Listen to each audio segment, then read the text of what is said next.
Teen age میں انسان اپنی میچورٹی پر نہیں آتا, تو پھر میچورٹی کی ایج کون سی ہوتی ہے؟ دیٹ از شباب. انسان کلائمیکس پر ہوتا ہے اپنے سینسز کے, انسان کلائمیکس پر ہوتا ہے intellectually, physically, emotionally, psychologically at the age of 40. یہ وہ ایج ہے جس میں انبیاء کو رسالت دی گئی, اللہ نے اپنے رسول سلیکٹ کیے. رسول اللہ صلی اللہ علیہ وسلم کو رسالت ملی ہے ایٹ دا ایج آف 40. 40 سال کی عمر میں انسان کی صلاحیتیں کلائمیکس پر ہوتی ہیں, اور یہ ٹائم پیریڈ آپ کا جو چلتا ہے, یہ تو یہاں تو کلائمیکس پر آتی ہے نا, تو جو کہا جاتا ہے انشاء کے اندر جو ایج بریکٹ بتایا گیا ہے, it will start from generally 30 till 55. That part is the انشاء پارٹ, جس میں آپ کی ساری صلاحیتیں آپ بیسٹ یوٹیلائز کر سکتے ہیں. سو ٹیکنیکلی اگر کسی انسان کی زندگی 70-75 سال کی ہے, اس میں یہ جو 30 سے لے کر 55 سال تک کا ٹائم ہے, ہارڈلی 20 سے 25 سال, بہت ہو گیا تو 30 سال. This is the best part of your life جس کا آپ موسٹ یوٹیلائزیشن کر سکتے ہیں. And this is the time جس میں انسان کو اپنے آپ کو اپنے رب سے کنیکٹ ہونا ہوتا ہے. اس لیے حدیث کے مفہوم کے مطابق جس کو 60 سال کی زندگی مل گئی, اب اس کے پاس کوئی حجت نہیں ہے. کیا کہے گا وہ اللہ کو اگر اس نے اب تک دین پر آ کر عمل کرنا شروع نہیں کیا؟ دس از دا کلائمیکس جو اللہ تعالیٰ انسان کو دیتا ہے, اور اللہ چاہتا ہے انشاء اللہ دیتا ہے انسانوں کو. جنرلی انسانوں کو یہ عمر مل جاتی ہے, جس کو نہیں ملنی ہوتی اللہ اس کو وقت سے پہلے بلا لیتا ہے. لیکن ہم سب سوچ لیں یہ وقت ہے جس کو بہترین استعمال کیا جانا چاہیے. اب آپ دیکھیں یہ ٹائم ہوتا ہے جس میں دنیا میکسیمم آپ کو اپنی طرف کھینچتی ہے.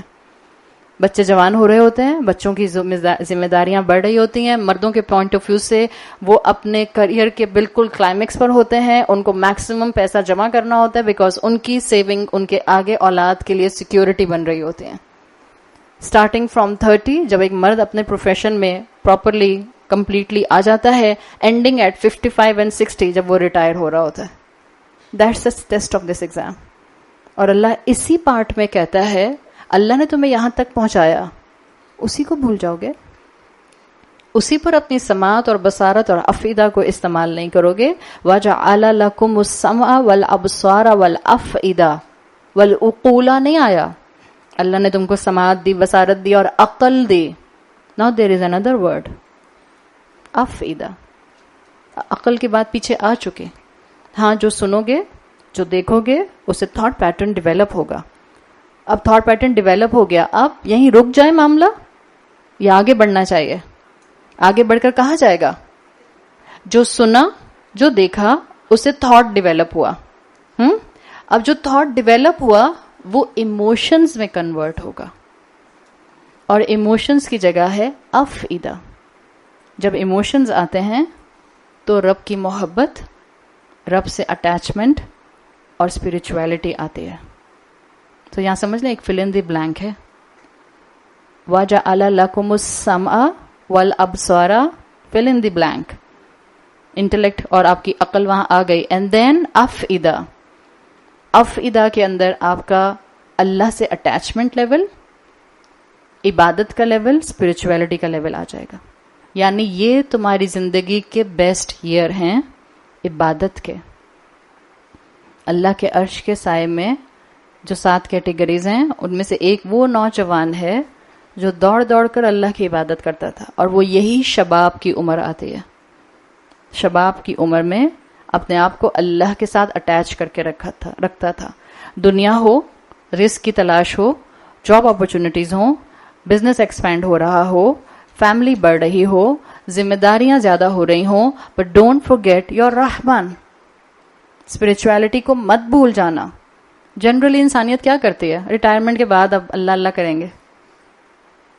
اللہ نے تو انشاءکم کے اندر کہا یوٹیلائز یور سماعت, بصارت اینڈ افئدہ ایز کمپیئر ٹو قلب. What is the difference between قلب اینڈ افئدہ؟ قلب آتا ہے آپ کے ریگولر ایموشنز, اگر قرآن نے مینشن کرنے ہو, ریگولر ایموشنز مینشن کرنے ہو تو قلب آتا ہے, جس کی جمع قلوب آتی ہے.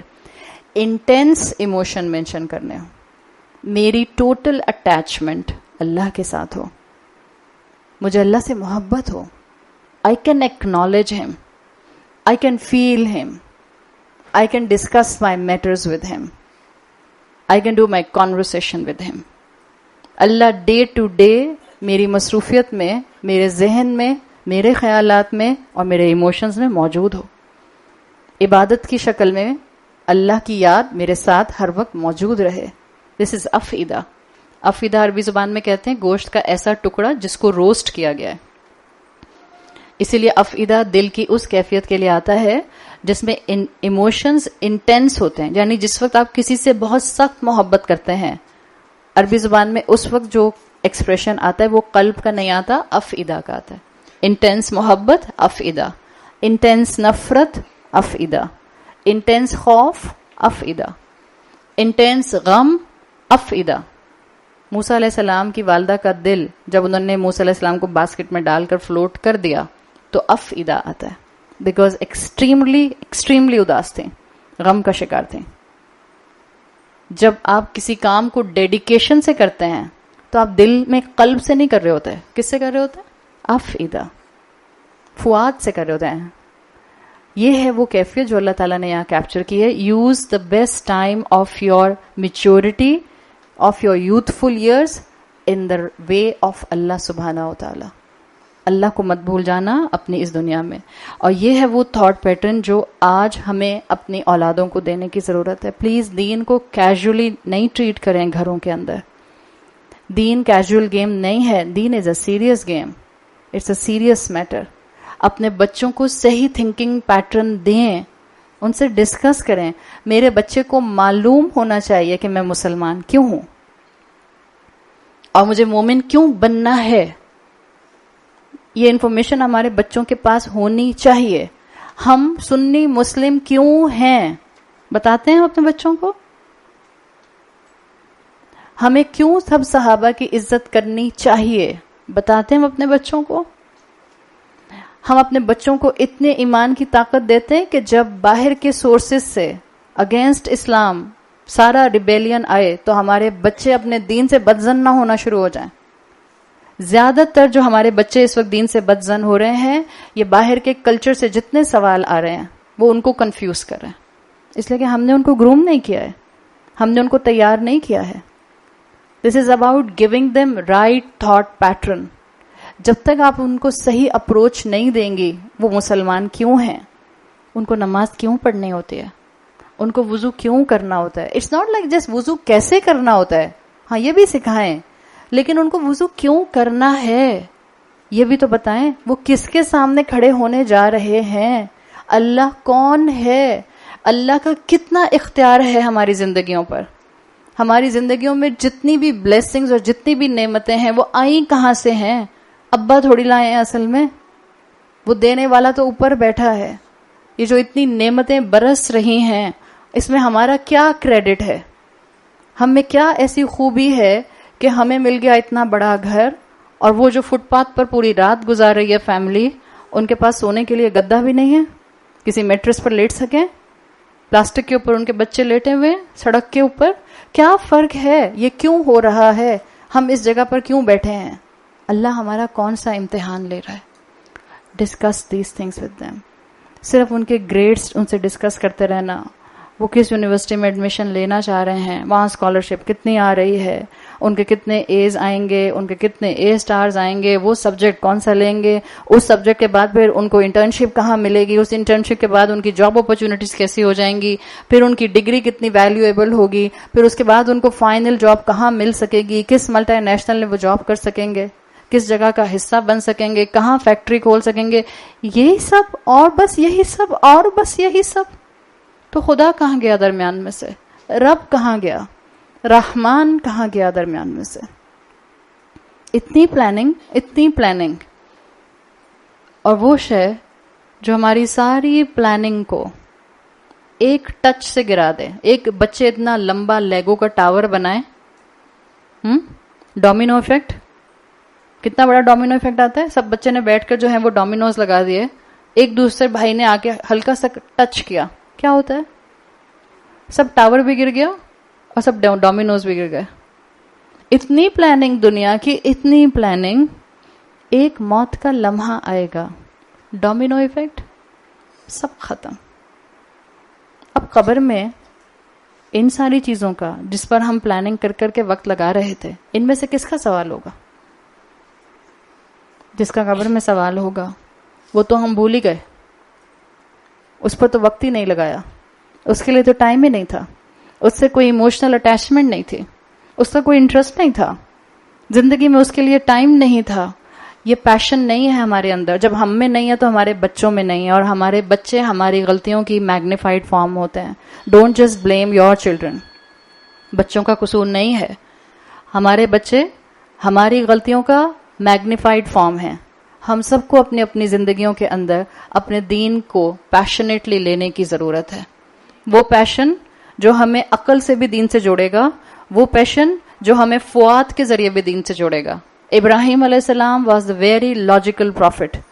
جتنے قصے، جتنی آیات آپ ابراہیم علیہ السلام کے بارے میں پڑھتی ہیں، جتنا ریشنل قرآن میں آپ کو ملتا ہے ریلیجنز کے بارے میں، ابراہیم علیہ السلام کے قصوں میں بہترین طریقے سے ڈسکرائب کیا گیا ہے. ابراہیم علیہ السلام صرف اور صرف انٹلیکچوئل بات کرتے تھے یا ایموشنز اٹیچ تھے ان کے؟ ہائیلی ایموشنل اٹیچمنٹ ابراہیم علیہ السلام کو اللہ سے تھی. اس لیے بہت سے مفسرین نے ان کے لیے لفظ استعمال کیا ہے کہ ان کو عشق تھا اللہ سے. جنرلی اسکالرز عشق کا لفظ نہیں استعمال کرتے، مگر آپ دیکھتی ہیں کہ بہت شاعری میں ابراہیم علیہ السلام کی تعریف کرنے کے لیے عشق کا لفظ لایا گیا ہے. ابراہیم علیہ السلام واز انٹینس ان محبت ود اللہ سبحانہ و تعالیٰ. ان کا فؤاد اللہ سے اٹیچ تھا، وہ بھولتے نہیں تھے اللہ کو. ایسا نہیں ہوتا تھا کہ ایک شوال کا چاند نظر آنے کی دیر ہے پھر سارا قرآن، ساری تعلیمات، ساری اچھی باتیں سب فزل آؤٹ کر جائیں. بالکل جیسے ہمارے بچے 4 باتیں سنتے ہیں باہر کی دنیا کی اور انٹلیکچولی اپنے دین کو ڈیفینڈ نہیں کر پاتے، اس لیے کہ ان کے پاس بیک گراؤنڈ نالج نہیں ہوتی. اور یہ ہائی ٹائم ہے اس وقت. اتنا ٹائم ہو چکا ہم مسلمانوں کو اپنی غفلت میں کہ اس دین کو ریوائول کی ضرورت ہے. اس دین کو، فاؤنڈیشن کو دوبارہ سے اس وقت اپنی امت میں نوجوانوں کو بتانے کی ضرورت ہے. اپنے بچوں کو دین کی محبت دکھائیے، اپنے بچوں کو رسول اللہ کی نرمی دکھائیے، اپنے بچوں کو اپنا سمجھیں، صرف دنیاوی اینگل سے نہیں، ہمیں آخرت میں بھی چاہیے. وہ ہمارا صدقہ جاریہ ہے. ہم نہیں چاہتے قیامت کے دن ہمارا ہاتھ پکڑ کے کہیں اللہ پہلے میری ماں کو جہنم میں ڈال. اس نے مجھے نہیں بتایا تھا، اس کو میری دنیا کی فکر تھی، اس کو میری آخرت کی فکر نہیں تھی، اس نے مجھے گائیڈ نہیں کیا. تو جتنا یہ چیز ہماری بڑھے گی، اور یہ بڑھے گا انشاءاللہ جتنا آپ قرآن کے سامنے آ کر بیٹھیں گے. آپ چاہتی ہیں آپ کے بچے کے اندر دین کے بارے میں پیشن آئے، please connect them to classes. اور یہاں رہنے والوں کے لیے کوئی ایکسکیوز نہیں ہے. اتنی کلاسز الحمدللہ اللہ کی رحمت سے ہو رہی ہیں. آپ ڈھونڈیے اپنے آس پاس کے علاقوں میں جو آپ کے بچے کی روٹین سے سوٹیبل ہو، ان کو بھیجیے. ہفتے میں 1 دفعہ بھیجیے، 15 دن میں 1 مرتبہ بھیجیے، مہینے میں 1 مرتبہ بھیجیے. سنانے کی طرف لے کر آئیے. کل ہم نے سنانے پر بہت تفصیل سے بات کی تھی. جتنا انشاءاللہ ان کا انٹلیکٹ اللہ کے ساتھ جڑے گا، اتنا ان کو کنوکشن ملے گا کہ وہ مسلمان کیوں ہیں. ہاں یہ ضرور ہے، اللہ نے بتا دیا، کم لوگ ہیں جو اس فتنوں کے دور میں اپنے انٹینشنز کو اللہ کے ساتھ اٹیچ کرتے ہیں. قلیلا ما تشکرون. کم ہیں جو اللہ سے محبت میں انٹینس ہوتے ہیں. کم ہیں جن کی انٹلیکچوئل اسٹرینتھ دین سے آ کر جڑتی ہے اور جن کا ایموشنل اسٹرینتھ دین سے آ کر جڑتا ہے. اللہ نے کہا ہے کم ہیں جو شکر کرتے ہیں. کس شکر کرتے ہیں؟ وہ جو اللہ نے یوتھفل ایئرز دیے ہیں.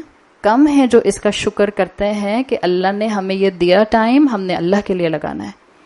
کم ہیں جو اپنی سماعت اور بصارت اور فؤاد کو اللہ کے راستے پر استعمال کرتے ہیں. نعمت کا شکر کیا ہے؟ کہ نعمت کو وہاں لگایا جائے جس نے وہ نعمت دی ہے. کم ہیں جو اپنی سماعت اور اپنی بصارت اور اپنی انٹلیکٹ اور اپنے ایموشنز کو اللہ کے ساتھ اٹیچ کرتے ہیں. Just include your self in this minor minority. یہ مائنر مائنورٹی جنت میں جائے گی. میجورٹی، فوجوں کی فوجیں، گروہ کے گروہ جہنم میں گرنے والے ہیں. سو کم ان مائنر مائنورٹی. یہ مائنر مائنورٹی وہ ہے جو شکر گزار ہے. اگلی آیت میں اللہ تعالیٰ نے انسان کی زندگی کا کلوزر بتا دیا. آیت نمبر 22 میں تھا، پیدا ہوئے اور تمہیں وہاں تک پہنچایا جہاں تک تم سپراؤٹ کر کے اپنی ایموشنل اور انٹلیکچوئل میچورٹی پر آ گئے. قل هو الذی ذرأکم فی الارض. کہہ دیجئے ان سے، وہ ہی ہے جس نے تم کو زمین میں پھیلایا، وَإِلَيْهِ تُحْشَرُونَ، اور اس کی طرف تم لپیٹ لیے جاؤ گے، اس کی طرف تم جمع کیے جاؤ گے. ذرا ذال را حمزہ، یہ آتا ہے کسی چیز کو بوڑھا کرنا، اصل میں چیز کو بوڑھا کرنا، اصل میں کسی چیز کو ودرڈ کر دینا، کسی چیز کا ایسے پھیلنا کہ اس کے بعد اس کا پھر دوبارہ اختتام ہونا شروع ہو جانا. اس کو کہتے ہیں ٹو اولڈ، ٹو میچور پہلا والا تھا.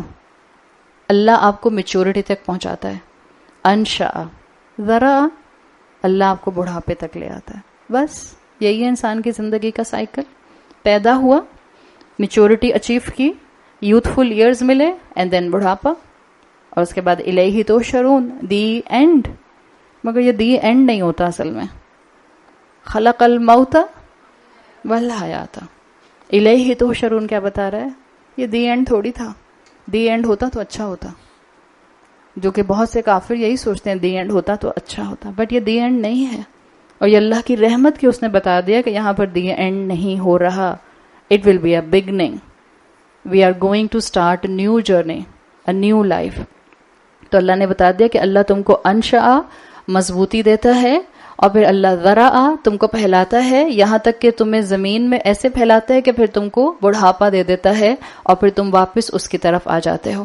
تو سٹبرنس کو بدلنے کا بہت ٹائم نہیں ہے، لجاج کو ختم کرنے کا بہت ٹائم نہیں ہے، عتو کو اپنے اندر سے نکالنے کا بہت ٹائم نہیں ہے، اپنے اندر سے اسلام کی نفرت کو، نفور کو ختم کرنے کے لیے بہت ٹائم نہیں ہے. وی آل ہیو لمیٹڈ ٹائم. اور کس کو ملتا ہے بڑھاپا؟ کسی نے نہیں دیکھا. کس کو ملتا ہے شباب؟ کس کو ملتا ہے بیسٹ یوتھفل ایئرس؟ کسی نے نہیں دیکھا. Make the most of your today. آپ صلی اللہ علیہ وسلم کی حدیث کا مفہوم آتا ہے، جس نے اپنا آج اپنے گزرے ہوئے کل سے بہتر نہیں کیا، وہ تباہ ہو گیا. آج ایک نیکی اپنی ایڈ کر لیں، ایک نیکی کا اضافہ کر لیں، ایک قدم اللہ کی طرف آ جائیں. لوگ کہتے تھے اس وقت بھی، جب انبیاء آ کر کہتے تھے that you have limited time, make the most of your life, وہ مذاق اڑاتے تھے. وہ کہتے تھے اچھا کب آئے گا وہ وعدہ، ذرا بتاؤ تو. آج بھی ہمارا عمل چیخ چیخ کر یہ بات بتاتا ہے. ہم قرآن سنتے ہیں، ہم قرآن پڑھتے ہیں، ہم آڈیو سنتے ہیں، ہم کلاسز میں جاتے ہیں، ہمارے کانوں پر درس کی آواز آتی ہے، ہم ختم قرآن میں پہنچ جاتے ہیں. آئی ریئلی لو دیٹ کہ لوگ ختم قرآن میں آتے ہیں، بٹ وائی جسٹ ختم قرآن؟ کیوں پورا قرآن کیوں نہیں؟ چیزوں کو ختم کرنے کا بہت شوق ہے نا، تو ہم یاد رکھیں ایک دن ہم نے بھی ختم ہونا ہے. بہتر ہے کہ اس ختم سے پہلے ہم اپنی زندگی کے اندر اپنے گناہوں کو ختم کر دیں. بہتر ہے کہ اس ختم سے پہلے ہم اپنے آپ کو ایموشنلی اللہ سے اٹیچ کر لیں اور اپنے اندر سے تمام دین کی نفرت کو ختم کر دیں. ہر نافرمان یہ سوال کرتا تھا جب ان کو کہا جاتا تھا کہ یو ہیو لمیٹڈ ٹائم، وہ کہتے او اچھا کب آئے گا وہ لمیٹڈ ٹائم. آگے آیت نمبر 25 میں وہی سوال مینشن کیا گیا ہے. جب ان کو بتایا گیا اللہ کے رسول صلی اللہ علیہ وسلم کی زبان سے your life is limited, this all going to end very soon. وَيَقُولُونَ، اور وہ سب کہتے ہیں، مَتَى هَذَا الْوَعْدُ إِن كُنتُمْ صَادِقِينَ، اچھا کب ہوگا یہ وعدہ پورا اگر تم سچے ہو. حشر تو ہونا ہے. And there is a very beautiful word in آیت نمبر 24، الیہ تحشرون آیا نا. حشر کہتے ہیں نا ہم.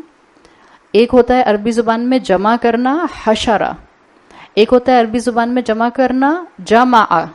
دیر از اے ڈفرنس. جمع آتا ہے قرآن میں جب ڈگنیٹی کے ساتھ اچھے فرمانبردار لوگوں کو اللہ کی طرف جمع کیا جائے گا، اور حشرہ آتا ہے جانوروں کو جمع کرنے کے لیے. اللہ کی نظر میں لجاج والے، عتو والے، نفور والے، اللہ کی نظر میں نافرمان جانوروں کی طرح، ان کو جانوروں کی طرح حشر کے ساتھ جمع کیا جائے گا. جمعہ میں عزت ہے، جمعہ جب جمع کیا گیا عزت کے ساتھ مومنین کو جمع کیا گیا.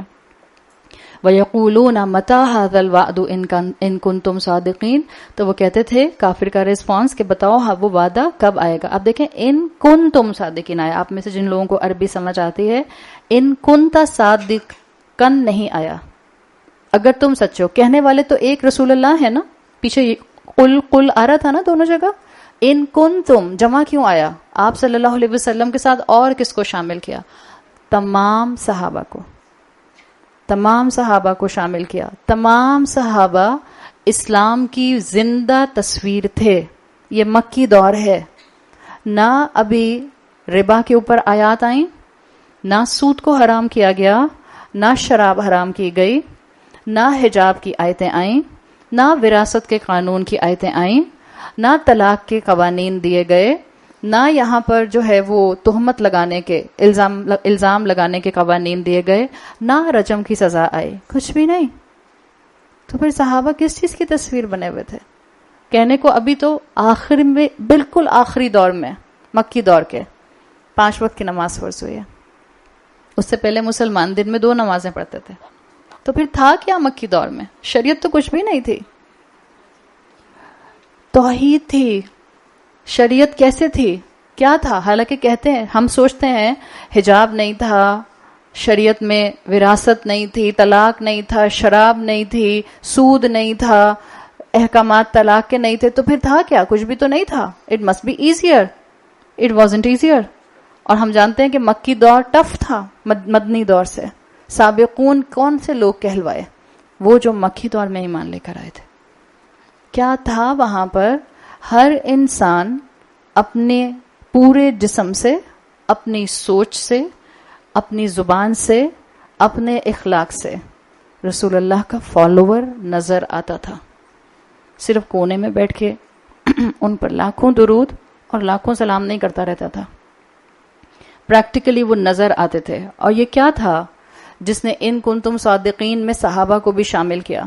آپ سوچیں، ابو جہل جیسا اسلام کا دشمن، امیہ بن خلف جیسا اسلام کا دشمن، ابو لہب جیسا اسلام کا دشمن، ان کے سامنے توحید ڈکلیئر کرنا، وہ جنہوں نے 360 بت حرم میں رکھے ہوئے تھے، وہ جو اسی کعبہ کا طواف کرتے تھے جس کو بتوں سے بھرا ہوا تھا، اسی مکہ میں آبا کا انکار کرنا کہ ہم شرک پر نہیں چلیں گے، اسی مکہ کے اندر توحید پر سٹینڈ لینا، ہم اسلام کے جھنڈے کے انڈر آ کر رہیں گے، جو محمد کہیں گے صلی اللہ علیہ وسلم ہم ان کی بات کو حق مانیں گے.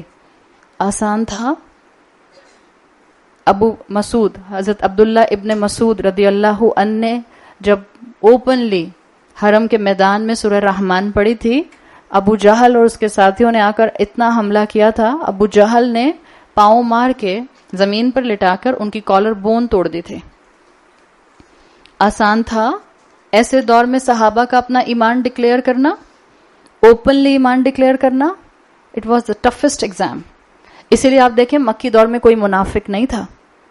جو مسلمان ہوتا تھا وہ پوری انشراح کے ساتھ مسلمان ہوتا تھا. اس کو معلوم ہوتا تھا اب گھر کی چھت بھی چھوٹ جائے گی، اب بائیکاٹ بھی ہو جائے گا، اب فزیکل اور وربل پرسیکویشن بھی ہوگی، اب ممکن ہے ٹرائبل پروٹیکشن بھی ہٹ جائے. اور ٹرائبل پروٹیکشن کی بہت ویلیو ہوتی تھی اس ٹائم پر.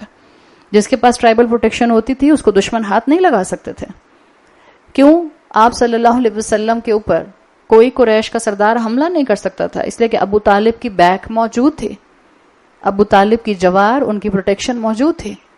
تو ٹرائبل پروٹیکشن ویلیو رکھتی تھی. جو یہاں مسلمان ہوتا تھا قبیلے اس مسلمان ہونے والے انسان سے اپنی ٹرائبل پروٹیکشن ہٹا لیتے تھے. اور ٹرائبل پروٹیکشن ہٹنے کا مطلب ہوتا تھا now this person is vulnerable. اب قریش کا جو سردار جیسے چاہے اس کو جانور کی طرح ٹریٹ کرے اور اس پر ٹارچر کرے. یہ ہمت تھی صحابہ کی. ایسا نہیں تھا اپنے گھروں کے کونے میں بیٹھ کے بس نوافل پر نوافل اور ذکر پر ذکر اور تسبیحات پر تسبیحات اور 1.25 لاکھ کا ختم ہویا جا رہا ہے. It was the easiest thing to do. اس میں کون سی مشکل بات تھی؟ اپنے گھر کے کسی کونے میں بیٹھ جاتے، دارالارقم میں چلے جاتے، عبادت کرتے رہتے، تسبیحات پڑھتے رہتے، خوب اللہ کا ذکر کرتے رہتے، خوش رہتے.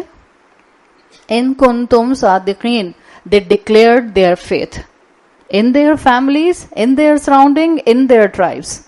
ہم محمد کے دین صلی اللہ علیہ وسلم پر اب آ چکے ہیں. جو بھی دین ہے، اب یہ جو کہیں گے، ابھی تک تو شریعت آئی بھی نہیں تھی، اب یہ جو کہیں گے ہم اس پر ایمان لائیں گے. یہ تھا جس نے صحابہ کو ان کنتم صادقین کے اندر شامل کیا تھا. یہ بہادری تھی جس نے ڈکلیئر کیا تھا کہ یہ سب اسلام کے علم بردار تھے. ہم اپنے آپ کو سوچ لیں، ہمارے آس پاس تو قریش نہیں ہے. ہمارے گلے میں کون رسی ڈالے گا اور کون ہمیں سڑک پر گھسیٹے گا؟ ہمارے سے کون چھت چھین لے گا؟ نکلو گھر سے باہر، اس لیے کہ تم کلمہ پڑھتی ہو. الحمدللہ ہم تو کلمہ گو لوگوں کے ساتھ رہتے ہیں. چھوٹی چھوٹی سی قربانیوں میں ہم آبویس پریکٹسنگ مسلم نہیں بن پاتے. چھوٹتی نہیں ہے ہم سے رسمیں، جہیز ہم سے نہیں چھوٹتا، منگنیاں ہم سے نہیں چھوٹتی، مائیوں ہم سے نہیں چھوٹتے. ایک عرصہ تو مجھے اس گھر میں آتے ہوئے ہو گیا، مطلب کم آن 6 سال تو کم سے کم میرا خیال ہو گیا، 6 سے 7 سال الحمدللہ. وہی سوال ہمارے بار بار کے، مائیوں کریں، مہندیاں کریں، برتھ ڈیز کریں، اینیورسریز کریں. یہ کیا ہے؟ ہمت نہیں ہے ہم میں، نہیں سٹینڈ لے سکتے. اگر گھر والوں سے بات کر لی اور گھر والے نہیں مانتے، just keep yourself separate from these occasions. باقی سب جگہوں پر با اخلاق رہیے، باقی سب جگہوں پر ان کے حق ادا کیجیے، ایک ہی چھت کے نیچے ان کے ساتھ رہیے. Just don't give your head count in these things. Make yourself a prominent person of a practicing Muslim thing. نہیں بنیں گے تو یاد رکھیں، اللہ نے تو کہا ہے قلیلا ما تشکرون. ساری فرینڈز یہ کر رہی ہیں، پلیز مجھے بھی کرنے دیں. اماں کہتی ہیں بیٹا بٹ یہ دس is not the right way, اللہ ناراض ہو جائے گا. آپ تو ہر وقت اللہ اللہ کی باتیں کرتے رہتے ہیں. Make yourself prominent in the society that you are follower of Islam. کیا امبیرسمنٹ ہے؟ کوئی پتھر نہیں مارے گا اٹھا کے آپ کو اور مجھے. صرف لوگوں کی ٹیڑھی نظریں ہم سے برداشت نہیں ہوتی، 4 جملے برداشت نہیں ہوتے. خاندان والے ہمارے پیچھے باتیں کریں گے، لیٹ دیم اسپیک. اچھا ہے ہمارے گناہ معاف ہوں گے، بولنے دیں. اخلاق کو درست رکھیں اور اپنے آپ کو اب ذرا تھوڑا سا مضبوطی کی طرف لے کر آئیں. بہت سال ہو گئے ہمیں قرآن سنتے ہوئے. It's a time to do something, make a change in the society. عورت گھر کی بدلے اور گھر نہ بدلے، یہ ممکن نہیں ہے. اگر گھر نہیں بدل رہا اس کا مطلب ہے کہ میرے اور آپ کے عمل میں کمی ہے. دس اے سمپل فارمولا.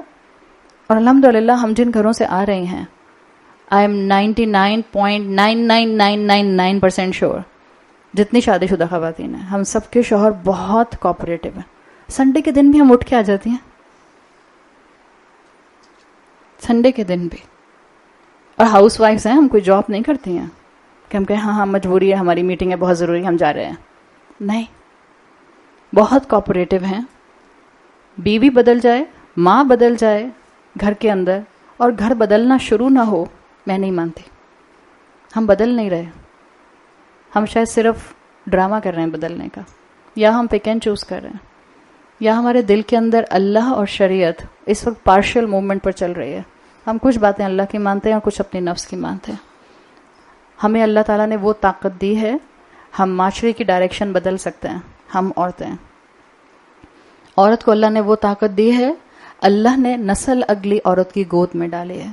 عورت کو اللہ نے وہ اسٹرینتھ دی ہے کہ عورت اپنے ساتھ ساتھ کئی اور لوگوں کو اللہ کی محبت میں انوالو کر سکتی ہے، علم دے سکتی ہے، آگے بڑھا سکتی ہے، ہمت دلا سکتی ہے، باہمت بنا سکتی ہے. اپنی اسٹرینتھ کو پہچانے، مت شیطان کے غرور کا شکار ہوں، مت اس کے ڈسیپشن کا شکار ہوں، مت اپولوجیٹک مسلم بنے. آپ کے اور میرے لیے میدان کھلا ہے، بڑھیں آگے اور آئیں قلیلم ما تشکرون میں. حضرت بلال کے پاس زیادہ ریسورسز تھے ہمارے مقابلے میں، غلام تھے، سٹینڈ لیا تھا اپنے مالک کے خلاف، امیہ بن خلف کے خلاف. ان کے پاس تو ٹائم تھا، ان کے پاس تو موقع تھا، کمپرومائز کر جاتے. جو کچھ امیہ بن خلف ان کے ساتھ کر رہا تھا، ان کا کرتا اتار کے، ان کو پیٹ کے بل پتھریلی زمین پر لٹا کر، ان کے گلے میں رسی باندھ کے، پہلے خود پورے مکہ کی گلیوں میں ان کو پھراتا رہا، اور پھر وہ جو معاشرے کے نوجوان ہوتے تھے جو سڑکوں پہ کھڑے رہتے ہیں ان کو پکڑا دیا کرتا تھا، میں تھک گیا ہوں تمہاری باری. ان کے پاس تو موقع تھا، وہ کمپرومائز کر جاتے، کیا انہوں نے کمپرومائز. اور ہم اپولوجیٹک مسلم، آج نہیں، کل نہیں، پرسوں وہ امام صاحب تو یہ کہتے ہیں، وہ مفتی صاحب تو یہ کہتے ہیں. جب ہمیں عمل نہیں کرنا ہوتا تو حجتیں ہیں 1000، اور جب ہمیں ماننا ہو ایک آیت کافی ہے، ایک آیت کافی ہے. وما قدر اللہ حق قدرہ، جس کو اللہ کا قدر آنی ہوتی ہے اس کے لیے ایک آیت کافی ہو جاتی ہے. اللہ سے دعا کریں، رمضان کا مہینہ ہے، اللہ ہمیں وہ بہادری عطا کرے کہ ہم اس راستے میں وہ مٹھی بھر مسلمان بن جائیں کہ ہم دین کو دوبارہ سے کھڑا کر سکیں اپنے اپنے خاندانوں کے اندر. تو صحابہ نے بہترین طریقے سے، بہترین اخلاق سے، اور دیکھیں صحابہ کی زبانیں خاموش تھیں. کفوا ایدیکم، ہاتھ روک کے رکھنا. اخلاق بہترین تھے, توحید دل اور دماغ اور زبان پر تھی, اور رسول کی محبت میں یونائٹڈ تھے. یونائٹڈ. ہم کیوں بٹ گئے ہیں اتنے؟ اس کاسٹ کی لڑکی ہمارے خاندان میں سیٹ نہیں ہو پاتی ہے, اس کاسٹ کی رسمیں ہماری کاسٹ سے ملتی نہیں ہیں. جب ہم سب کی سنتیں, جب ہم سب کی رسمیں سنتوں پر آ جائیں گی تو ہم سب یونیفائڈ ہو جائیں گے. خود بخود ہمارے لیے چیزوں کو ایڈجسٹ کرنا آسان ہو جائے گا. اللہ اور اللہ کے رسول کی محبت میں صحابہ یونیفائڈ تھے. ایک تصویر نظر آتے تھے, ایک صف نظر آتے تھے, ایک رسی نظر آتے تھے, وہ رسی جو ڈائریکٹ اللہ کے کلام سے جڑی ہوئی تھی. ہوا حبل اللہ المتین. یہ تھے صحابہ. جب بھی آیت میں آیا یہ کفار کہا کرتے تھے لے آؤ یا بتاؤ وہ وعدہ کب پورا ہوگا, ان کن تم صادقین, اگر تم سچے ہو. آپ صلی اللہ علیہ وسلم سے کہلوایا گیا آیت نمبر 26 میں, قل, ان سے کہہ دیجئے, انما العلم عند اللہ. اس کا علم تو آیا ہی نہیں, انما العلم عند اللہ. ان سے کہہ دیجئے بات تو یہ ہے کہ علم صرف اللہ کے پاس ہے. وَإِنَّمَا أَنَا نَذِيرٌ مُبِينٌ, اور یہ کہ میں صرف ایک واضح خبردار کرنے والا ہوں. آپ دیکھیں انما علمہ نہیں آیا کہ قیامت کا علم صرف اللہ کے پاس ہے. اس لیے اس کے لیے اسکالرز کہتے ہیں کہ قیامت تو انڈرسٹوڈ کانٹیکسٹ میں آ ہی گئی کہ قیامت کب آئے گی, اس کا علم تو اللہ کے پاس ہے. لیکن العلم یہ بتا رہا ہے کہ اللہ تعالیٰ نے اپنے رسول کی زبان سے یونیورسل سٹیٹمنٹ کہلوا دی کہ اصل میں کل علم, کل نالج, کل اختیار, جیسے ڈومینین اللہ کے ہاتھ میں ہے ایسے ہی نالج علم اللہ کے ہاتھ میں ہے. کل علم اللہ کا ہے, صرف اور صرف اسی کی پراپرٹی ہے. ہم مسلمان تو صرف ایک اسٹریٹجی پر کام کرتے ہیں, سمعنا و اطعنا. جو اللہ اور اللہ کے رسول کی طرف سے آ جاتا ہے ہم مان لیتے ہیں. کل علم اس کے پاس ہے. رسول کی زبان سے کہلوا دیا گیا. نمبر 1, تاکہ ہمیشہ انسان یہ بات جان جائیں کہ اللہ کے رسول صلی اللہ علیہ وسلم کے پاس بھی قیامت کے آنے کا علم نہیں تھا کہ وہ ایگزیکٹ کس ڈیٹ پر آئے گی. اور یہ وہ علم ہے جو کسی نبی کو نہیں دیا گیا, کسی انسان کو نہیں دیا گیا. قیامت کب آئے گی صرف اللہ جانتا ہے. دوسری بات, آپ صلی اللہ علیہ وسلم کے ذریعے قل کہہ کر یہ بات پوری دنیا کو بتا دی گئی, اور بعد میں آنے والے تمام مسلمانوں کو. آپ عالم الغیب نہیں تھے. آپ کے پاس غیب کی صرف اتنی خبریں تھیں جو اللہ نے آپ کو دے دی تھیں. عالم الغیب کون ہے؟ صرف اللہ, صرف اللہ. نمبر 3, جب رسول اللہ صلی اللہ علیہ وسلم کے پاس قیامت کا علم نہیں ہے کہ وہ کس دن آئے گی, اور اس کا مطلب ہے صحابہ کے پاس بھی نہیں ہے, تو کیا اس کے بعد کسی کے پاس آ سکتا ہے کہ وہ کب آئے گی؟ تو آئندہ سے جب بھی کبھی دنیا میں پریڈکشن سٹارٹ ہو جائیں کہ 23 دسمبر کو, 25 مئی کو, 26 جون کو قیامت آنے والی ہے, just ignore these things, just ignore these things. کب آئے گی یہ اللہ بہتر جانتا ہے. ہم نے اور آپ نے کئی دفعہ آبزرو کر لیا پچھلے 2 ڈیکیڈز کے اندر دنیا کو بہت بیوقوف بنایا گیا. آئی قیامت؟ نہیں. نافرمان کی قیامت اس کی موت پر آ جاتی ہے, تو ہمیں اپنی موت کی تیاری کرنی ہے. آپ کی اور میرے لیے یہ چیز فکر کا لمحہ نہیں ہونی چاہیے کہ قیامت کس طرح کس وقت آئے گی. فکر یہ ہے کہ میں اس کی تیاری کر رہی ہوں یا نہیں کر رہی ہوں.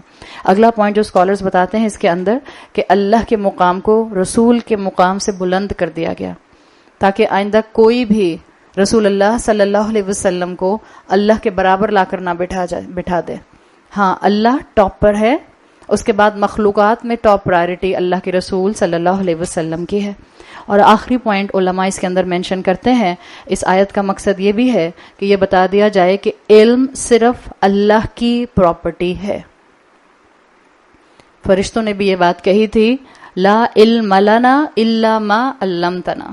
ہمارے پاس کوئی علم نہیں ہے مگر صرف اتنا اللہ جتنا آپ نے سکھا دیا. تو جس کے پاس جتنا علم آ جائے, خاص طور پر دین والے یہ بات سن لیں, جس کے پاس جتنا علم آ جائے, دین اس کی پراپرٹی نہیں ہے, علم اس کی پراپرٹی نہیں ہے, اس نے کبھی تکبر کا شکار نہیں ہونا. علم والا اور متکبر, دین والا اور متکبر. وہ حدیث یاد کر لیں کہ سب سے پہلے جن 3 لوگوں کو جہنم میں ڈالا جائے گا اس میں پہلا وہ ہوگا جو دین کا علم پڑھانے والا تھا. تو کبھی بھی دین کے علم کے ساتھ تکبر نہ آئے. آپ صلی اللہ علیہ وسلم کے ذریعے کہلوا دیا گیا انما انا نذیر مبین، کہ میں تو صرف خبردار کرنے والا ہوں. یعنی میرا کام کیا ہے؟ میں ایمان رکھوں جو اللہ کی طرف سے آیا ہے وہ حق ہے، جو اللہ مجھے حکم دے میں اس کو مان لوں. اور ہمارے لیے بھی یہی حکم ہے کہ جو اللہ اور اللہ کے رسول کی طرف سے آ جائے اس کو کمپلیٹلی لے لیا جائے. نذیر کا لفظ یہ بھی مینشن کر رہا ہے، جیسے پیچھے بھی آیا تھا، کہ اپنی زندگی میں آج وارننگ سے فائدہ اٹھا لو، اپنی زندگی میں آج بہترین یوٹیلائزیشن کر لو وقت کا، اس لیے کہ وہ وقت بھی آئے گا جب جہنم کے باہر کھڑے ہو کر انسان خود کلیم کرے گا کہ ہاں میرے پاس آئے تھے نذیر، میں نے ان کا فائدہ نہیں اٹھایا. آخری پوائنٹ اس آیت کے اندر جو علماء بتاتے ہیں اور بہت ریلیونٹ ہے آج کل کے پوائنٹ آف ویو سے، یہ جو اللہ کے رسول صلی اللہ علیہ وسلم کی زبان سے کہلوایا گیا ہے، انما انا نذیر مبین. اس میں اسکالرز نے ایک پوائنٹ یہ بتایا، اس کا مطلب ہے کہ ضروری نہیں ہے کہ انسان کو اللہ کے ہر حکم، اللہ کی دی ہوئی ہر آیت اور رسول اللہ صلی اللہ علیہ وسلم کی ہر حدیث کا مفہوم علم مکمل سمجھ آ جائے. مثال کے طور پہ مردوں کے اوپر سلک حرام کیوں ہے؟ اب جو بھی آپ جواب دیتی نا، آپ ایک جواب دیں گی، جس کو انکار کرنا ہے وہ اس کے 10 جواب کہے گا نہیں میں نہیں مانتا. مردوں کو حیض کیوں نہیں آتا؟ میں آپ کو وہ سوال بتا رہی ہوں جو آتے ہیں. پھر عورت کو حیض اگر اللہ کی طرف سے آتا ہے تو وہ ناپاک کیوں ہوتی ہے؟ اور اگر عورت ناپاکی کی حالت میں پریگننٹ ہوتی ہے، ظاہری بات ہے جب آپ حیض آپ کے بند ہو جاتے ہیں، آپ کی وہی یوٹرس لائننگ آپ کے بچے کو گرو کر رہی ہوتی ہے، اس کا مطلب ہے دنیا کا ہر انسان ناپاک ہے. یہ میں آپ کو وہ سوال بتا رہی ہوں، یہ لاجکس بتا رہی ہوں جو باہر دنیا میں موجود ہیں. جواب دیں گے؟ بہت سے ایسے سوالات آج کل دین کے بارے میں مسلمان اٹھا رہے ہیں جو مسلمانوں کے دماغ کی پیداوار نہیں ہے. یہ میں آپ کو بتا دوں، ہمارے بچے ہوں یا ہمارے بچے، خاص طور پر اب میں اس لیے بتا رہی ہوں کہ بچیاں ہی بیٹھی ہیں میرے سامنے، ہم میں سے وہ خواتین جو 30 سال اور 40 سال کے درمیان میں ہیں اور مجھ سے اگر بڑی ہیں تو اور زیادہ ان میں یہ چیز ہوگی. جب ہمیں پیریڈز ہوتے تھے ہم اعلان نہیں کرتے پھرتے تھے اپنی یونیورسٹی میں اور اسکول کالجز میں. آج کل کی بچیاں، ہاں تو اس میں شرمانے کی کیا بات ہے؟ ہم اپنے ابا کے سامنے روزے میں کھڑے ہو کے پانی نہیں پیتے تھے.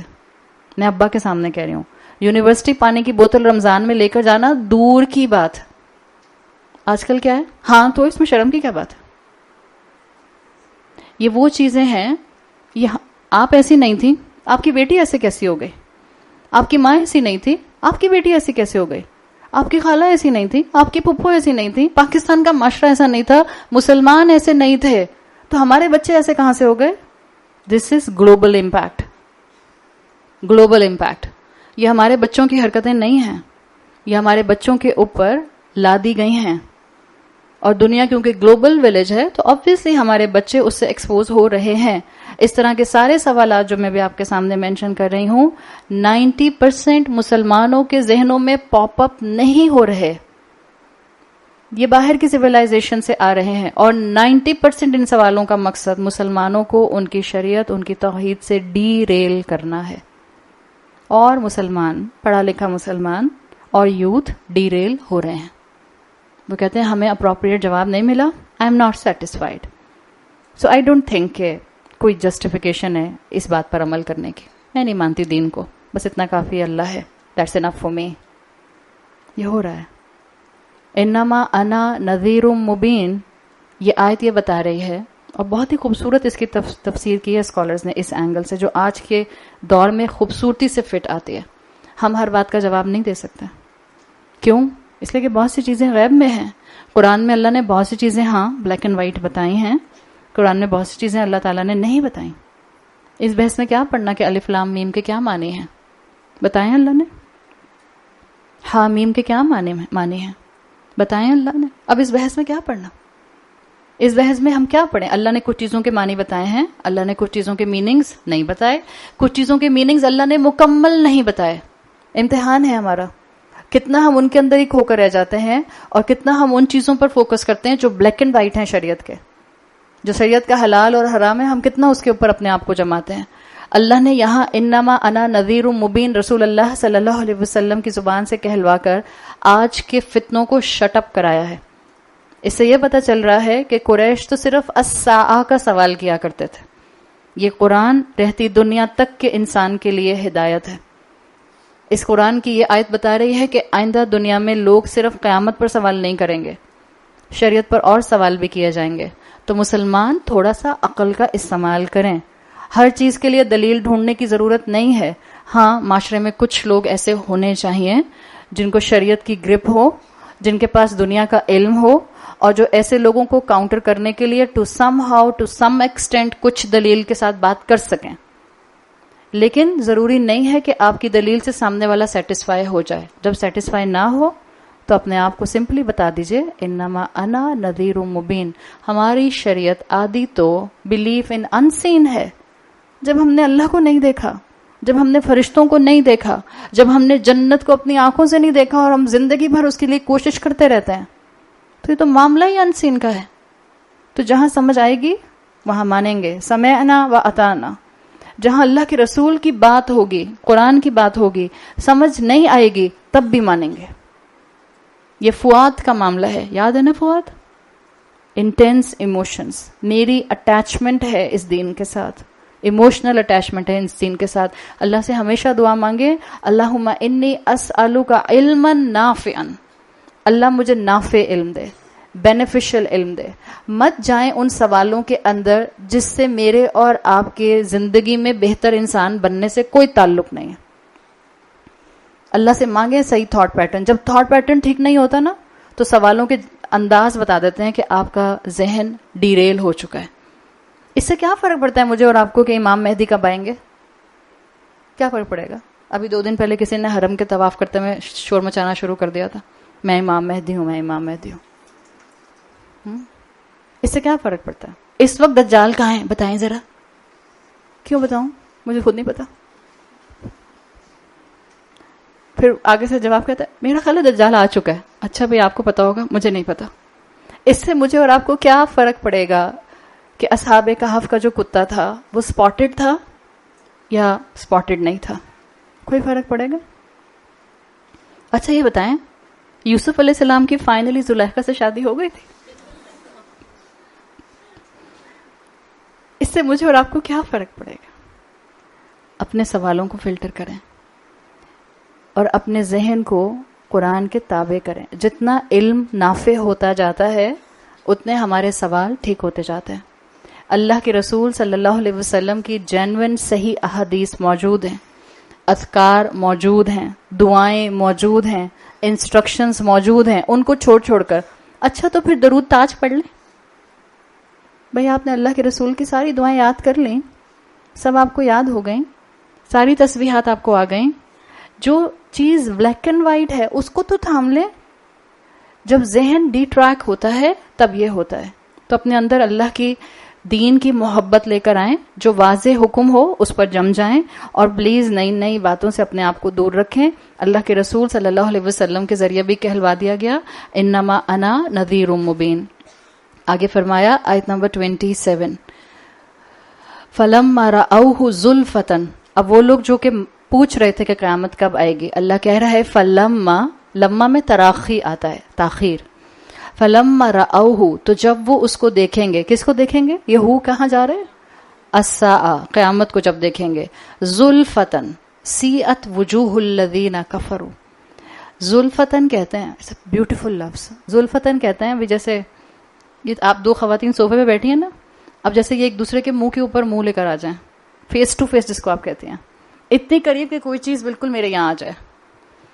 قیامت میں ہر انسان کے لیے قیامت اس کے اتنے قریب ہوگی. You can imagine the power of کلام ان ایچ ورڈ. زلفتن، اتنا قریب ہوگی قیامت، ہر ایک کو اپنے چہرے پہ نظر آئے گی. ہر ڈسٹرکشن اپنے منہ پر محسوس ہوگی. ہر ڈسٹرکشن لگے گا جیسے میرے ہی اوپر آ رہی ہے. اس کو مانگتے تھے. اور جب اتنی تباہی، آپ سوچیں وہ تباہی کیا ہوگی. ایک کانچ کا گلاس، کرسٹل کا گلاس ٹائل پر گرتا ہے تو کیا زور کی آواز آتی ہے. روز محشر، قیامت کے دن پہاڑوں کو ایک دوسرے کے ساتھ ٹکرایا جائے گا. بلاسٹ، ایک آواز بلاسٹ کی آتی ہے، دہل کر دل رہ جاتا ہے سب کا. وہ دن جس وقت پہاڑ روئی کی طرح اڑا دیے جائیں گے، ایک دھماکے پر دھماکہ ہو رہا ہوگا.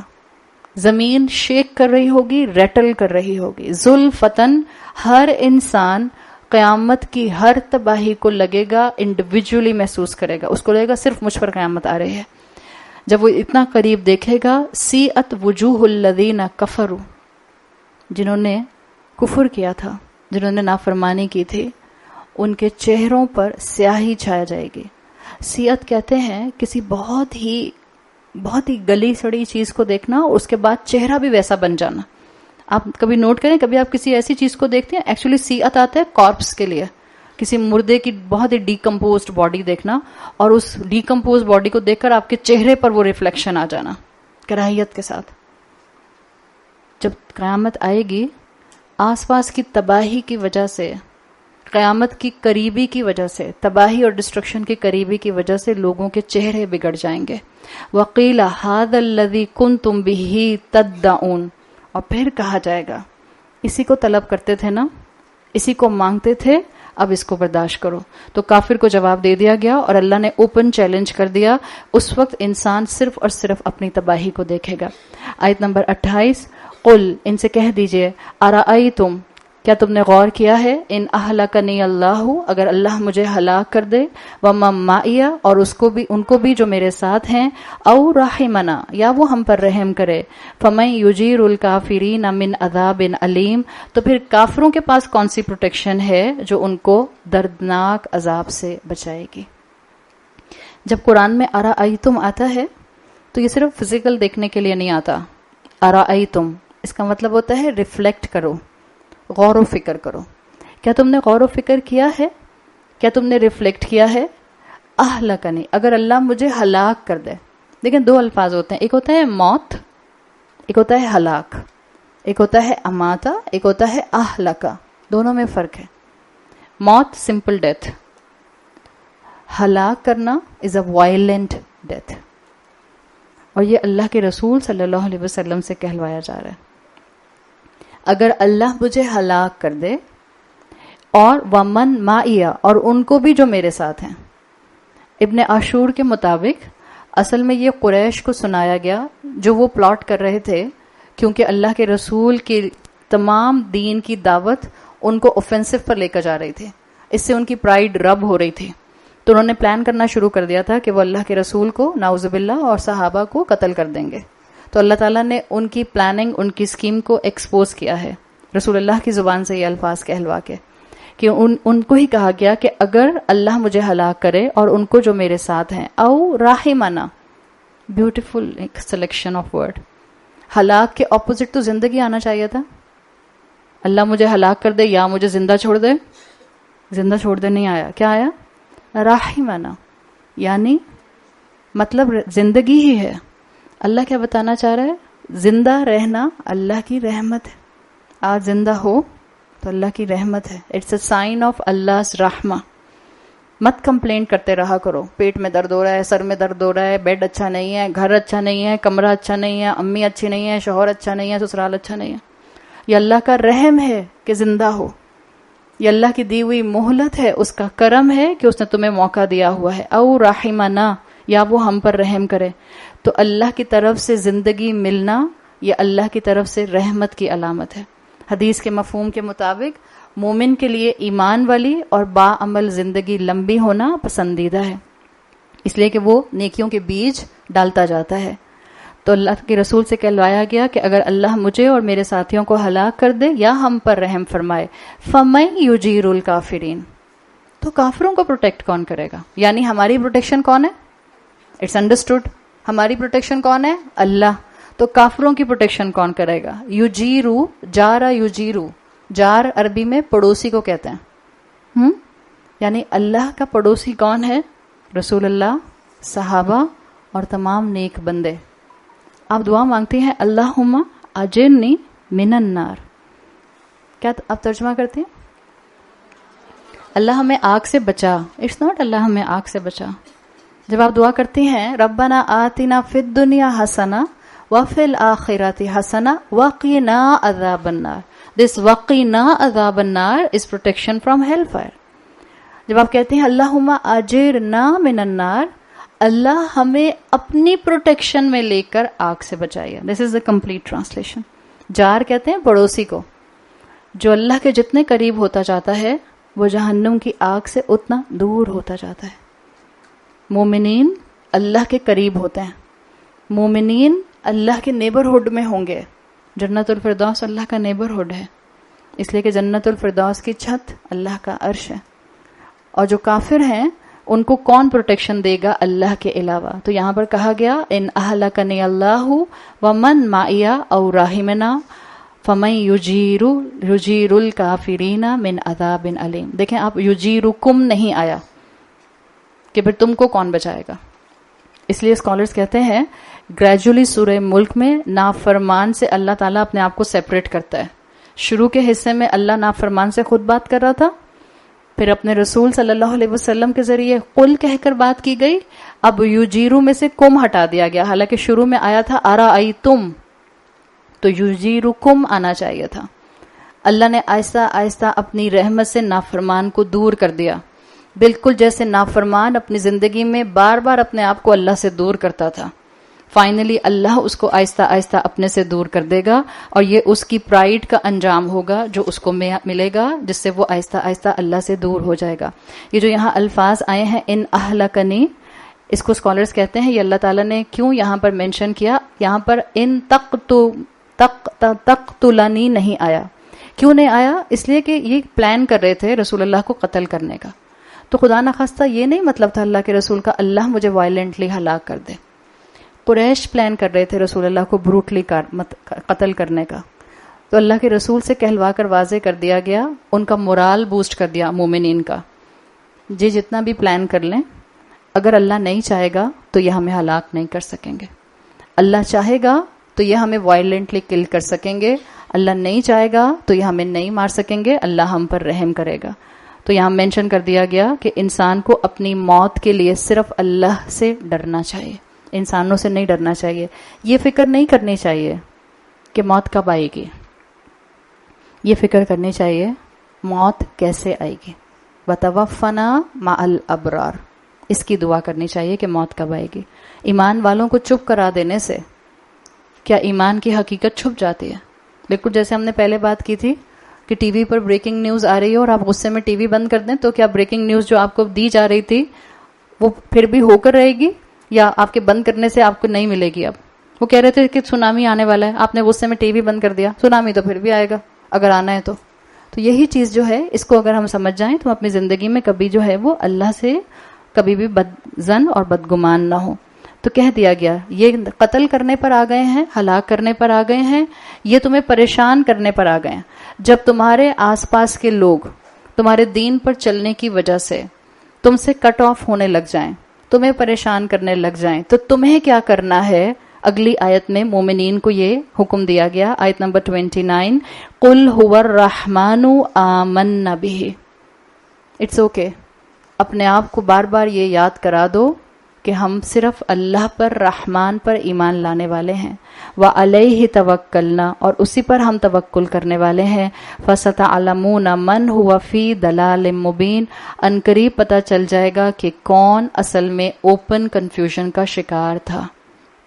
آپ دیکھیں قُلْ هُوَ الرَّحْمَنُ آیا ہے. رحمان کی محبت ہمیشہ مومنین کے ساتھ ہوتی ہے، اس لیے کہ وہ محسوس کرتے ہیں. اگر ہم سورہ ملک رات میں پڑھیں اور ہمیں جہنم کی آیات اللہ سے اور قریب کر دیں تو یہ رحمان کی رحمت ہے. ہمارے ہاں یہ اسلام کا ایک کمپریہنسو پوائنٹ آف ویو ہے جو پچھلی کتابوں میں سے omit کر دیا گیا. تمام جوئش ٹریڈیشن، تمام نیو ٹیسٹمنٹ، اولڈ ٹیسٹمنٹ اور نیو ٹیسٹمنٹ میں جہنم کا ذکر نہیں ہے. انہوں نے جہنم کا ذکر اور سزاؤں کا ذکر نکال دیا. They have a different definition of a merciful God. وہ کہتے ہیں مرسیفل گاڈ کا مطلب یہ ہے کہ وہ صرف اچھی اچھی باتیں ہم سے کرتا رہتا ہے، یہ جہنم کی اور پنشمنٹ کی باتیں نہیں کرتا. اسلام ہمیں جس رحمان کا تصور دیتا ہے وہ رحمان وہ ہے جس نے ہمیں مسلمان بنایا، جس نے ہمیں اسلام کی نعمت دی، جس نے ہماری زندگی میں قرآن کھولا، جس نے ہمیں جنت اور جہنم کا کلیئر ڈسکرپشن دیا، جس نے ہمیں حلال اور حرام کی ایک ایک بات واضح کر کے بتا دی، اور جس نے بتا دیا کہ جو اس سے بچے گا اس کے لیے جنت ہے، جو اس سے نہیں بچے گا اس کے لیے اللہ کے عدل کا معاملہ ہے. یہ ہماری ڈیفینیشن ہے. تو جہنم سے ڈرنا، جہنم سے پناہ مانگنا، جہنم کے قریب جانے والے اعمال نہ کرنا، یہ رحمان کے رحمان ہونے کی علامت ہے جو اس نے ہمیں سکھایا ہے۔ اگر ہم جہنم کو اپنی زندگیوں سے نکال دیں گے یا ہم جہنم کا ڈر نہیں رکھیں گے تو جہنم صرف ایک جوک بن جائے گی۔ اس لیے آپ دیکھیں جہنم کے فرشتوں پر جوک بنتے ہیں، جہنم کا خوف ختم ہو جاتا ہے نا۔ پھر یہ جو گوسٹ رائڈر مووی تھی، وہ موویز بچوں کی پوری تھیم پارٹیز ہوتی ہیں، وہ شیطانوں کی شکل کے کپڑے پہن لیتے ہیں، سروں پر میٹل ہارنز لگا لیتے ہیں، ہاتھوں میں چینز پہن لیتے ہیں۔ کیا ہوگا اس سے؟ The theme is the hell party, hell party. آہستہ آہستہ جہنم کا خوف ختم ہوتا جائے گا۔ تو جو اللہ کے بندے ہوتے ہیں ان کا ایمان اور توکل سارے کا سارا صرف رب پر ہوتا ہے۔ وہ اپنے آپ کو سٹریم لائن کرتے ہیں کہ انہوں نے توحید کے مطابق زندگی کیسے گزارنی ہے۔ اور یہ فیتھ ڈیکلیریشن ہے اصل میں آیت نمبر 29 میں، ہمارا ایمان اور توکل صرف اور صرف الرحمن پر ہے۔ جس کو جو کرنا ہے کر لے، لوگوں کو تانے دینے ہیں دے دے، لوگوں کو ٹیڑھی نظروں سے دیکھنا ہے دیکھ لے۔ اللہ نے ہمارے لیے جو نصیب میں لکھا ہوگا علیہ توکلنا وہ ہمیں مل جائے گا۔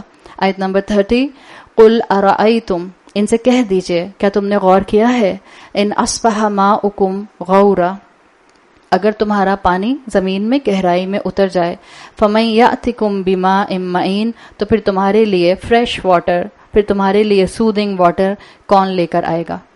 قریش کو جب سنایا گیا تو ماؤکم ان کے لیے آب زمزم تھا۔ اگر اللہ تمہارے لیے آب زمزم کو ختم کر دے تو تمہاری زندگی کیا رہ جائے گی؟ اس دور میں اس موقع پر صرف ایک پانی کا ذریعہ تھا مکہ میں، اور وہ آب زمزم تھا۔ اور اللہ نے ان سے کہا کہ اگر اللہ تم سے یہ پانی لے لے تو پھر تمہارے ہاتھ میں کیا رہ جائے گا؟ ابن عباس کے مطابق وہ کہتے ہیں ماء معین اس پانی کو بھی کہتے ہیں جو آپ کی سسٹیننس کے لیے ہوتا ہے، ماء معین اس پانی کو بھی کہتے ہیں جو آپ کی آنکھوں کے لیے پلیزنٹ ہوتا ہے۔ آب شاریں آپ کے لیے جو ہیں وہ واٹر فالز، اسپرنگس، دریا، سمندر۔ ماء معین وہ کہتے ہیں وہ پانی بھی ہوتا ہے جو انسان کو ہر طرح کی ضرورت کے لیے، پورٹیبل پانی جس کو آپ کہتے ہیں، میٹھا پانی درکار ہوتا ہے۔ اور آپ دیکھیں آج کے لوگ بھی اگر اس کو سمجھ جائیں، آہستہ آہستہ دنیا میں سے ڈرنکنگ واٹر کم ہوتا جا رہا ہے نا، رب کی نافرمانیاں بڑھیں گی، ریسورسز کم ہونا شروع ہو جائیں گے۔ رب کی نافرمانی بڑھے گی، بعض علماء کہتے ہیں جب زمین پر اللہ کی نافرمانی بڑھنے لگ جائے تو اللہ سب سے پہلے جس نعمت کو کم کرے گا ریسورسز میں سے وہ پانی ہوگا، اس لیے کہ پانی زندگی کی ابتدا ہے۔ جب پانی کم ہونا شروع ہو جائے گا زندگی بھجنا شروع ہو جائے گی۔ ایک جرمن اورینٹلسٹ خاتون تھیں، انہوں نے اپنی کتاب میں لکھا تھا سورہ رحمان کے اسی پوائنٹ کے لیے، جو اورینٹلسٹ ہوتے ہیں یہ قرآن کو بہت اسٹڈی کرتے ہیں، انہوں نے کہا کہ قرآن میں یہ جو سورت ہے سورت ملک، اس میں جو 29 آیت ہے وہ آخری ہونی چاہیے تھی، اور جو 30 ہے وہ 29 ہونی چاہیے تھی۔ کہہ رہی بہت ہی ایبرپٹ اینڈنگ ہے اس کی، کہ یہ کیا بات ہوئی؟ پہلے کہا کہ جو رحمان پر ایمان لانے والے ہوتے ہیں، توکل کرنے والے ہوتے ہیں، وہ اصل میں اس کے اوپر مکمل ایمان رکھتے ہیں، اور پھر کہا کہ اگر اللہ تمہارا پانی کم کر دے تو تم پانی کہاں سے لے کر آؤ گے؟ She said this is very abrupt ending of the surah. Technically it's not. اللہ نے کہا ہے جو رحمان پر ایمان رکھتے ہیں اور توکل کرتے ہیں، اللہ ان کے لیے اپنے پورے کمپیشن اور محبت کے ساتھ موجود ہے۔ اب اللہ نے آگے کیا کہا؟ اگر اللہ تمہارا پانی لے لے، وہ رحمان ہے، اس کے ہی پاس سب ملک ہے، بیدہ الملک، ڈومینین اس کا پورے کا پورا ہے، لیکن عرش اس کا کس کے اوپر ہے؟ پانی کے اوپر۔ اگر بادشاہ اپنی ڈومینین میں سے کسی کو کچھ نہ دے تو وہ بادشاہ جس کی ڈومینین، جس کا تھرون، جس کا تخت پانی کے اوپر ہے، سب سے پہلے کیا روکے گا؟ پانی روکے گا۔ تو نافرمان کان کھول کر سن لیں، گناہگار کان کھول کر سن لیں، جب نافرمانیاں بڑھ جائیں گی اللہ دنیا سے جس چیز کو سب سے پہلے روکے گا سورہ ملک کے مطابق وہ پانی ہوگا۔ اللہ تعالیٰ مجھے اور آپ کو اس سورت کے ذریعے اپنی محبت عطا فرمائے۔ اللہ ہمیں اس سورت کے ذریعے اپنا بہترین ایمان اور توکل نصیب فرمائے۔ اللہ ہمارے لیے اس ڈومینین کو سمجھنا آسان بنا دے جو ڈومینین اللہ نے اپنے لیے بہترین طریقے سے ڈسکرائب کیا ہے، اور اللہ ہمیں ایسا خوف دے کہ ہم کبھی بھی زندگی میں اللہ کی نافرمانی نہ کریں۔ سبحان اللہ و بحمدہ سبحان اللہ العظیم، سبحان اللہ و بحمدہ سبحان اللہ العظیم، اللہم صلی علی محمد وعلی آل محمد کما صلیت علی ابراہیم وعلی آل ابراہیم انک حمید مجید اللہم بارک علی محمد وعلی آل محمد کما بارکت علی ابراہیم وعلی آل ابراہیم انک حمید مجید۔ اللہ تعالیٰ ہماری ہر محنت قبول فرمائیے، اللہ ہمارے رمضان کی ہر محنت، ہر عبادت قبول فرمائیے، اللہ ہمارا ہر نیک ارادہ، وہ نیک ارادہ بھی جو عمل میں نہیں ڈھل سکا، اللہ اس کو بھی قبول فرمائیے، اور جو عمل میں ڈھل گیا اللہ اس کو بھی قبول فرمائیے۔ اللہ قبر کی وحشت میں قرآن کو ہمارا ساتھی بنائیے، اللہ قبر کے اندھیروں میں سورہ ملک کو ہمارا کمپینین بنائیے گا، اللہ قبر کی سختیوں سے ہمیں بچائیے گا، اللہ قبر کے سوال اور جواب پر ہمیں ثابت قدم رکھیے گا۔ اللہم آنس وحشتنا فی قبورنا، اللہم ارحمنا بالقرآن العظیم واجعلہ لنا اماما ونورا وہدا ورحمہ، اللہم ذکرنا منہ ما نسینا وعلمنا منہ ما جہلنا وارزقنا تلاوتہ آناء اللیل وآناء النہار واجعلہ لنا حجتا یا رب العالمین۔ اللہ تعالیٰ ہمارے لیے قرآن کو امام بنا دیجئے، اللہ ہمارا بہترین مینٹور بنا دیجئے، اللہ ہمارے وقت میں برکت دیجئے کہ ہم اس کے سامنے اپنی زندگیوں میں آ کر بیٹھیں۔ اللہ آپ کے کلام کی ایک ایک آیت ہماری کاؤنسلنگ کرنے والی، ہماری مینٹورنگ کرنے والی، ہمارے غم کو دور کرنے والی ہے۔ اللہ ہمیں قرآن کا ساتھی بنا دیجئے، اللہ ہمیں قرآن کی نافرمانی سے بچا لیجئے، اللہ ہماری اولادوں کو قرآن سے جوڑ دیجئے، اللہ ہمیں صحیح قرآن کا فہم عطا فرمائیے، اللہ ہمیں حق والی جگہوں کے اوپر قرآن سے جوڑ دیجئے، اللہ ہمیں حق تک پہنچا دیجئے، اللہ ہماری زندگیوں میں گناہ ہیں، اللہ ہماری زندگیوں میں خطائیں ہیں، اللہ ہماری زندگیوں کے اندر شیطان کے بہت سے وسوسے ہیں، اللہ ہماری مدد فرمائیے۔ اللہ ایک اور رمضان ہمارے ہاتھ سے نکل گیا، اللہ ہم نے جو عبادت کی اللہ اسے قبول فرمائیے، اللہ ہم نے جو جیسے ارادے کیے تھے ہم ویسی عبادت نہیں کر سکے، اللہ اپنی رحمت سے ان کو قبول فرمائیے، صحت اور ایمان کے ساتھ اگلا رمضان عطا فرمائیے۔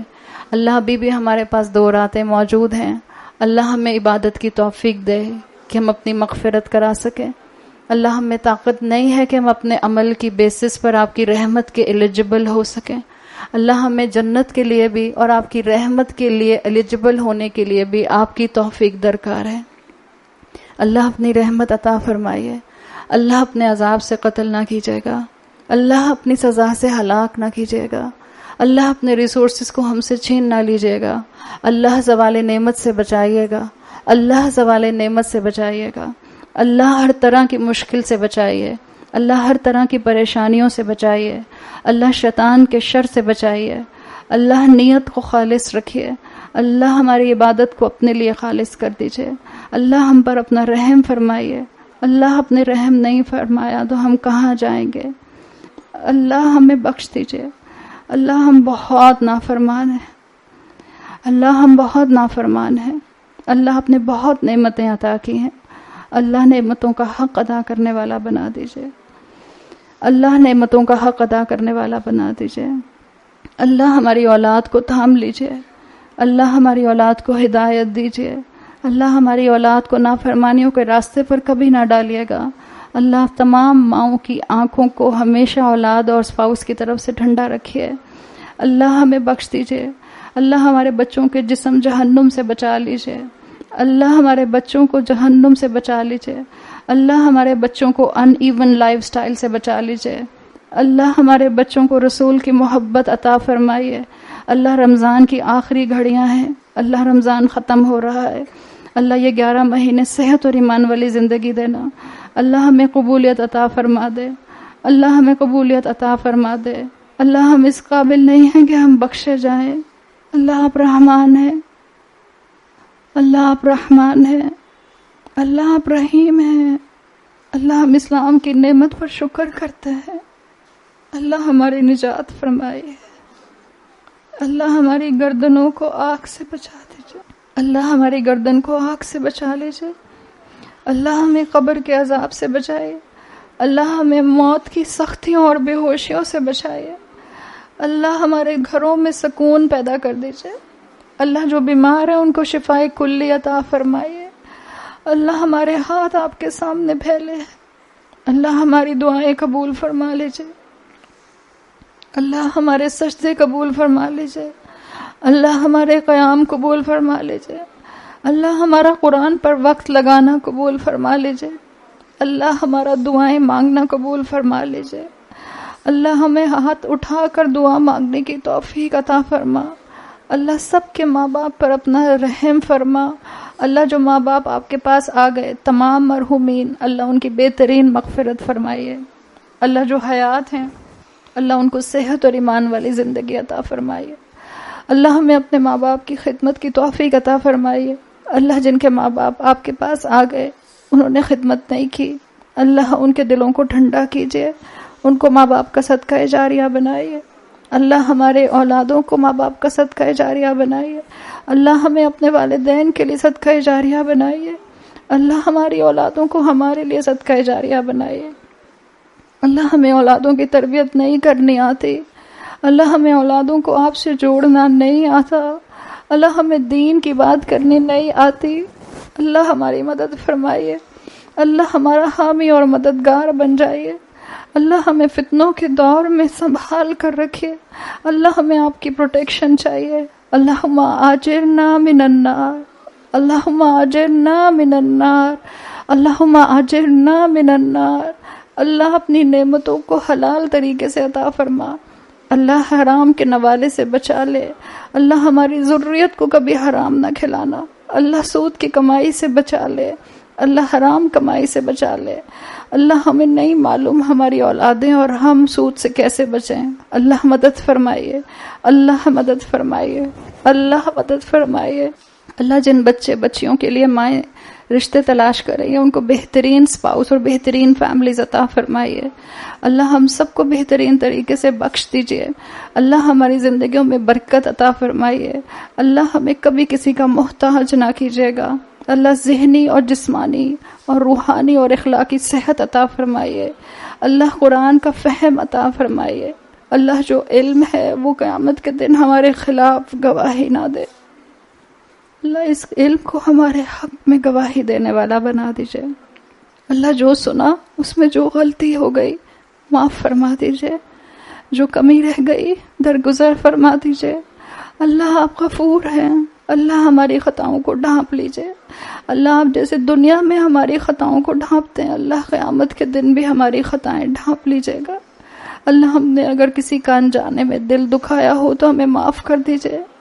اللہ ہمیں رسول اللہ کی محبت عطا فرمائیے، اللہ ہمیں رسول اللہ کی شفاعت عطا فرمائیے، اللہ ہمیں حوض کوثر کا پانی عطا فرمائیے، اللہ ہمیں جنت الفردوس عطا فرمائیے، اللہ صراط کے اوپر اپنی رحمت سے کچھ نور دے دیجیے گا، ہمارے عمل اس قابل نہیں ہے، اللہ صراط کے اوپر سے خیریت سے گزاریے گا، اللہم اختم لنا شہر رمضان برضوانک، اللہ اس رمضان کو ہم مکمل کرتے ہیں آپ کی رضوان کے ساتھ، اللہ ہمیں اس رمضان سے باہر نہ نکالیے گا جب تک آپ ہمیں معاف نہ فرما دیں، اللہم انک عفو کریم تحب العفو فاعف عنا، اللہم انک عفو کریم تحب العفو فاعف عنا، اللہم انک عفو کریم تحب العفو فاعف عنا، اللہم اغفر لنا، اللہ ہمیں معاف کر دے، اللہم ارحمنا، اللہم ارحمنا،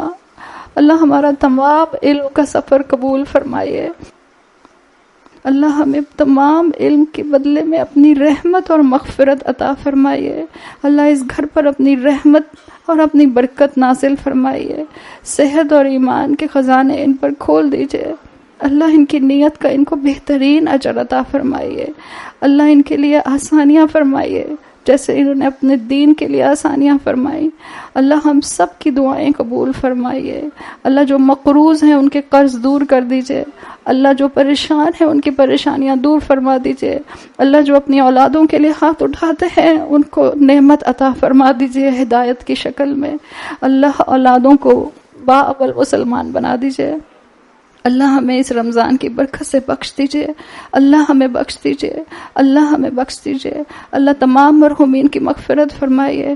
اللہم اغفر لہم وارحمہم وعافہم واعف عنہم واکرم نزلہم ووسع مدخلہم واغسلهم بالماء والثلج والبرد ونقهم من الخطايا كما نقيت الثوب الأبيض من الدنس وأبدلهم دارا خيرا من دارهم وأهلا خيرا من أهلهم وزوجا خيرا من زوجهم وأدخلهم